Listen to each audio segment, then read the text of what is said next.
Hata askari mwenyewe wanamwambia ni nini unataka? Kwa sababu vile amefaa ni kama amekuja kusiri. Si kweli? Sasa aliweka skirt suit. Akavaa nguo nzuri. Alikuja akaniambia amepita interview. Hata wakati kuingia tu ameambiwa you are the right person for this work. Nikamwambia umeona ni nguo imekuingiza ununue nguo kama hizi ndio udumu. Lakini ukivaa hizo baada ya kuingizwa ati unatokea na t-shirt wewe. Kwa sababu kuna joto, t-shirt imekatiwa hapa kwa mabega. Halafu hapa imeandikwa ya kwamba hot.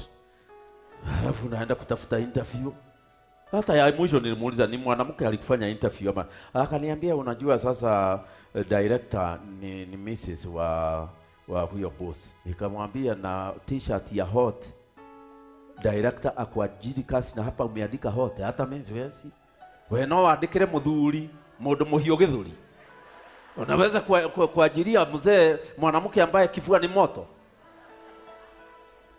Kwani akiajiriwa ni nani atashoma wa kwanza?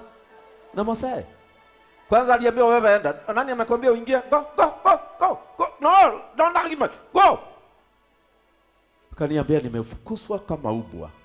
Na hata mimi nilipoona vile amekaa. Hiyo jina hot haijaandikwa na jia mzuri. Imeandikwa hivi. Hot. Kwanza angalia jirani vile amefaa umwambie hii video una fail in life. Angalia vile umefaa. Ni kama unataka kutoa nguo na hautaki kutoa. Sasa nani atakupatia biashara? Wewe ndugu ni mzuri. Shida yako haulali, macho yako ni nyekundu. Nani atakuamini na shilingi 100? Mtu anakuangalia hivi anajua huyu ni mtu wa banki. Na ni wewe unakataa kulala. Unashinda ukiangalia sinema the whole night.